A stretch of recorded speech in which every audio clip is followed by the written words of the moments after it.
the first time, the British Prime Minister has explicitly said that he's prepared to deploy British peacekeepers in Ukraine. I feel very deeply the responsibility that comes with potentially putting British servicemen and women in harm's way. Neil, I wonder how you felt when you saw Keir Starmer making that pledge to not only provide further financial aid, but also potentially to provide troops. I think he literally used the phrase on the ground. And what do you think about what Lara said there? It's an indication that there really is a global agenda that's separate from this kind of diversifying path offered by the populist nativism of Trump and the MAGA movement. It is a real sort of, this has been an ongoing, entrenched and sort of peculiar conflict, but this does seem like a pivotal moment. Would you agree, mate? On the face of it, I find these comments obscene, that after 3 years and 1 million dead and hundreds of billions of pounds and dollars and euros squandered or laundered through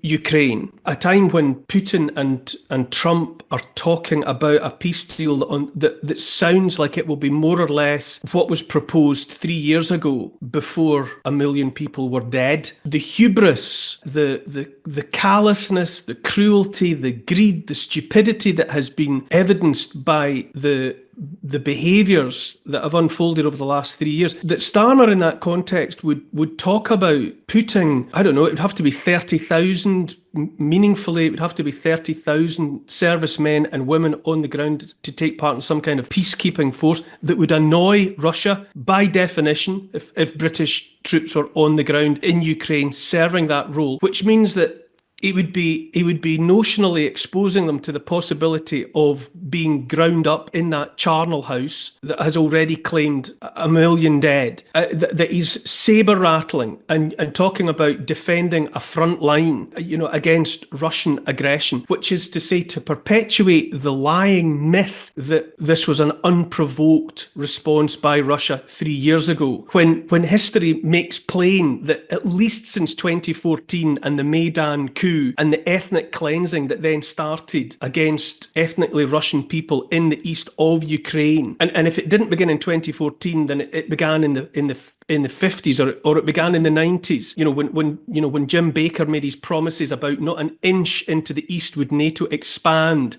as long as Gorbachev would accept the unification of Germany. And Gorbachev did accept the unification of Germany on those terms, and now NATO is 1,000 miles closer to Russia. The whole thing is the consequence of lies and dishonesty and a lack of honour and not being trustworthy and all of the rest of it.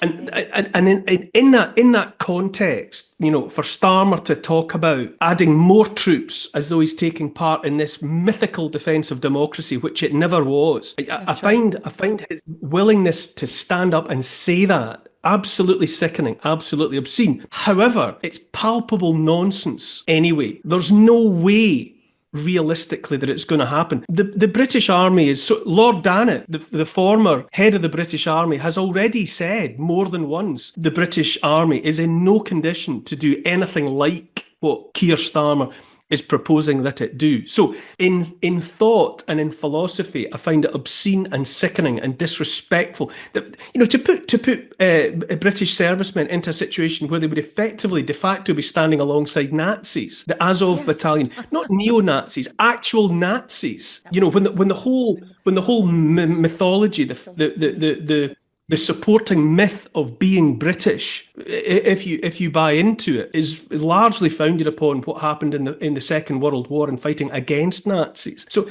it's an appalling sentiment that he expresses. The audacity, the temerity of that empty sock puppet of a human being, I find beneath contempt. But it's never going to happen. It's never going to happen. Neil, that was such an extraordinary answer that I feel that people should just watch that and memorise it, and that's the perfect response and position to take on that conflict. He's drinking. Yeah. It's late at night. He's drunk. Neil's drunk, and he happens to be drunk and correct in this instance, but he's nevertheless drunk.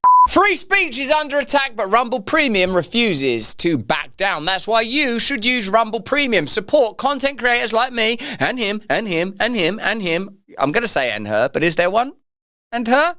Oh. That's good. And her. With major advertisers conspiring to pull their dollars, even brands like Dunkin' Donuts turned their back, claiming Rumble had a right-wing culture. We're not here to fit a mold. We're here to defend free expression. To strengthen this mission, we're excited to offer Rumble Premium, a completely ad-free experience with exclusive benefits. Grow up. For viewers and creators. It's more than a subscription. It's a stand for free speech. Your voice matters. Join Rumble Premium. For a limited time, you can get $10 off an annual plan using the promo code BRAND. Visit rumble.com/premium/brand and claim your discount today. Together we can turn the tide, whether you join Rumble Premium or simply keep watching. Your support helps keep free speech alive. Go to rumble.com/premium/brand and use the code BRAND to get $10 off.